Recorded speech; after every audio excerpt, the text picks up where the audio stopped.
الحمد لله العليم الخبير المتقن نظام العالم بلا معين ونصير، فسبحان الله الذي حكمته بالغة وعلمه عزيز ونعمه واصلة إلى كل صغير وكبير. ونشهد أن سيدنا ومولانا محمدا عبده ورسوله الذي هدانا بكتاب منير ودعانا إلى الله بالإنذار والتبشير، صلى الله عليه وآله وصحبه ما دامت الكواكب تسير. اما بعد، حضرات گرامی، یہ ضروریات دین کورس کا کلپ نمبر 2 ہے۔ یہ اسلامی عقائد کے موضوع پر ہے۔ اس میں ایمان کی تفصیل ذکر کی گئی ہے اور اہل سنت والجماعت کے عقائد بیان کیے گئے ہیں۔ یہ اسلامی عقائد کا پہلا حصہ ہے۔ محترم سامعین و سامعات، ہمارا دین اسلام اللہ تعالیٰ کا نازل کیا ہوا آخری دین ہے۔ اسلام کے علاوہ کوئی اور دین اللہ تعالیٰ کی بارگاہ میں قابل قبول نہیں۔ اللہ تعالیٰ کا ارشاد ہے، ان الدین عند اللہ الاسلام، مطلب یہ کہ بے شک معتبر دین تو اللہ کے نزدیک اسلام ہی ہے۔ اور اللہ تعالیٰ کا ارشاد ہے، وَمَن يَبْتَغِ غَيْرَ الْإِسْلَامِ دِينًا فَلَن يُقْبَلَ مِنْهُ وَهُوَ فِي الْآخِرَةِ مِنَ الْخَاسِرِينَ۔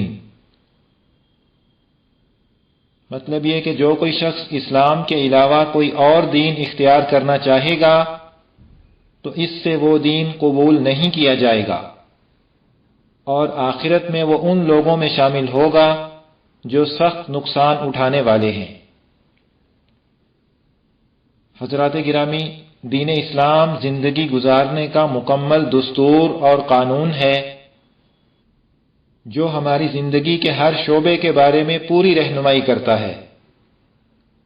اسلام کا سب سے بنیادی حصہ ایمان اور عقائد کا ہے۔ اس کی وہی حیثیت ہے جو مکان میں بنیاد کی ہے۔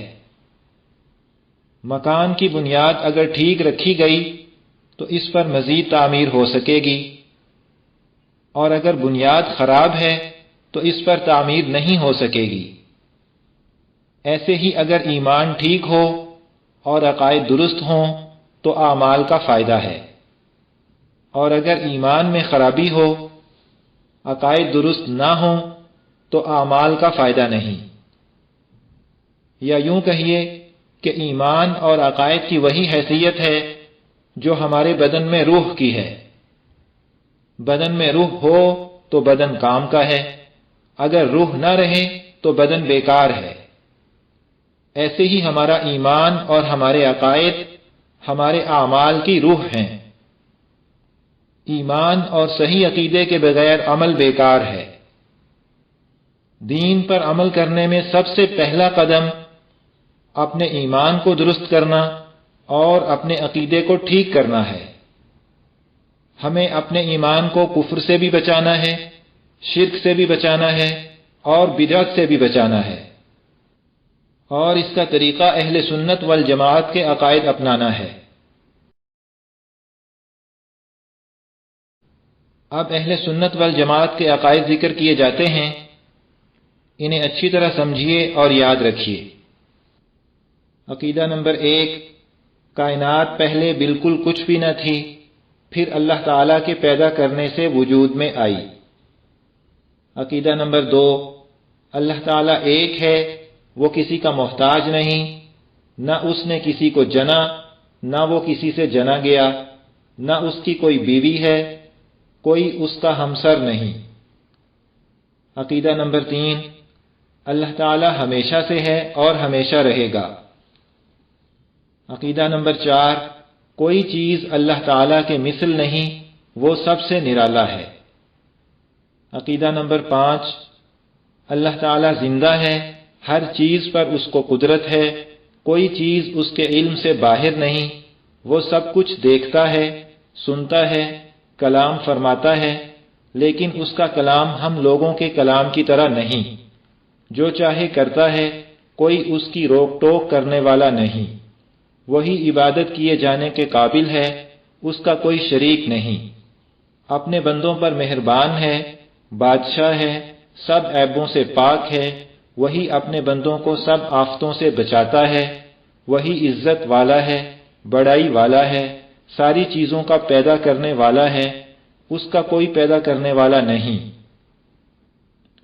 گناہوں کا بخشنے والا ہے، زبردست ہے، بہت دینے والا ہے، روزی پہنچانے والا ہے، جس کی روزی چاہے تنگ کر دے اور جس کی چاہے زیادہ کر دے، جس کو چاہے پست کر دے، جس کو چاہے بلند کر دے، جس کو چاہے عزت دے، جس کو چاہے ذلت دے، انصاف والا ہے، بڑے تحمل اور برداشت والا ہے، خدمت اور عبادت کی قدر کرنے والا ہے، دعا قبول کرنے والا ہے، وسعت والا ہے، وہ سب پر حاکم ہے، اس پر کوئی حاکم نہیں، اس کا کوئی کام حکمت سے خالی نہیں، وہ سب کا کام بنانے والا ہے، اسی نے سب کو پیدا کیا ہے، وہی قیامت میں پھر پیدا کرے گا، وہی زندہ کرتا ہے، وہی مارتا ہے، اس کو نشانیوں اور صفتوں سے سب جانتے ہیں، اس کی ذات کی باریکی کو کوئی نہیں جان سکتا، گناہگاروں کی توبہ قبول کرتا ہے، جو سزا کے قابل ہیں ان کو سزا دیتا ہے، وہی ہدایت کرتا ہے، کائنات میں جو کچھ ہوتا ہے اسی کے حکم سے ہوتا ہے، بے اس کے حکم کے ذرہ بھی نہیں ہل سکتا، نہ وہ سوتا ہے نہ اونگتا ہے، وہ تمام عالم کی حفاظت سے تھکتا نہیں، وہی سب چیزوں کو تھامے ہوئے ہے، اسی طرح تمام اچھی اور کمال کی صفتیں اس کو حاصل ہیں، اور بری اور نقصان کی کوئی صفت اس میں نہیں، نہ اس میں کوئی عیب ہے۔ عقیدہ نمبر 6، اللہ تعالیٰ کی سب صفتیں ہمیشہ سے ہیں اور ہمیشہ رہیں گی، اور اس کی کوئی صفت کبھی جا نہیں سکتی۔ عقیدہ نمبر 7، مخلوق کی صفتوں سے وہ پاک ہے۔ قرآن و حدیث میں جہاں پر اللہ تعالیٰ کے لیے مخلوق جیسی صفات کا ذکر ہے، جیسے اللہ تعالیٰ کا ہاتھ یا اللہ تعالیٰ کا عرش عظیم پر قائم ہونا وغیرہ، تو ان کی حقیقت اللہ تعالیٰ ہی جانتا ہے، بندوں کو ایسی چیزوں کی حقیقت کی جستجو کیے بغیر ایمان لانے کا حکم ہے۔ یہ صفات اللہ تعالیٰ کی شان کے مطابق اس کے لیے ثابت ہیں، ان کی کوئی کیفیت اور نوعیت کسی کو معلوم نہیں۔ اکثر علماء متقدمین کا قول یہی ہے، البتہ متأخرین علماء نے بعض باطل فرقوں کے شبہات سے عوام کے عقائد کو بچانے اور ان کے دین کی حفاظت کی خاطر ان جیسے متشابہات کے مناسب معنی بیان کیے ہیں، جیسے ہاتھ کے معنی قوت اور طاقت وغیرہ، لیکن یہ سب امکان کے درجے میں ہے، ان کو حتمی مراد سمجھ لینا صحیح نہیں۔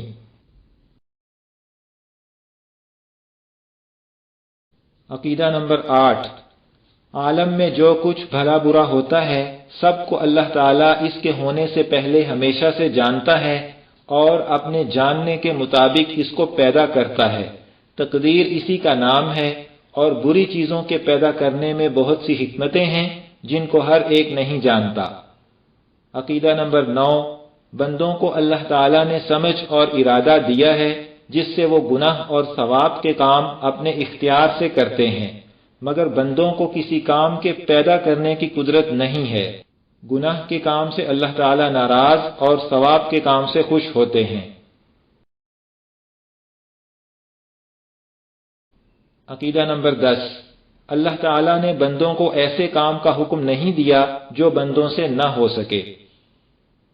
عقیدہ نمبر 11، کوئی چیز اللہ کے ذمہ ضروری نہیں، وہ جو کچھ مہربانی کرے اس کا فضل ہے۔ عقیدہ نمبر 12، بہت سے پیغمبر اللہ تعالیٰ کے بھیجے ہوئے بندوں کو سیدھی راہ بتانے آئے، اور وہ سب گناہوں سے پاک ہیں۔ انبیاء علیہم السلام کی پوری تعداد اللہ ہی کو معلوم ہے، ان کی سچائی بتانے کو اللہ تعالیٰ نے ان کے ہاتھوں ایسی نئی نئی اور مشکل باتیں ظاہر کیں جو اور لوگ نہیں کر سکتے، ایسی باتوں کو معجزہ کہتے ہیں۔ ان میں سے سب سے پہلے حضرت آدم علیہ السلام تھے، اور سب کے بعد حضرت محمد رسول اللہ صلی اللہ علیہ وسلم اور باقی درمیان میں ہوئے۔ ان میں سے کچھ بہت مشہور ہیں، جیسے حضرت نوح، ابراہیم، اسحاق، اسماعیل، یعقوب، یوسف، داود، سلیمان، ایوب، موسیٰ، ہارون، زکریا، یحییٰ، عیسیٰ، الیاس، الیسع، یونس، لوط، ادریس، ذوالکفل، صالح، ہود، شعیب علی نبینا وعلیہم الصلاۃ والسلام۔ عقیدہ نمبر 13، سب پیغمبروں کی تعداد اللہ تعالیٰ نے کسی کو نہیں بتائی، اس لیے یوں عقیدہ رکھے کہ اللہ تعالیٰ کے بھیجے ہوئے جتنے پیغمبر ہیں ہم ان سب پر ایمان لاتے ہیں، جو ہم کو معلوم ہیں ان پر بھی، جو نہیں معلوم ان پر بھی۔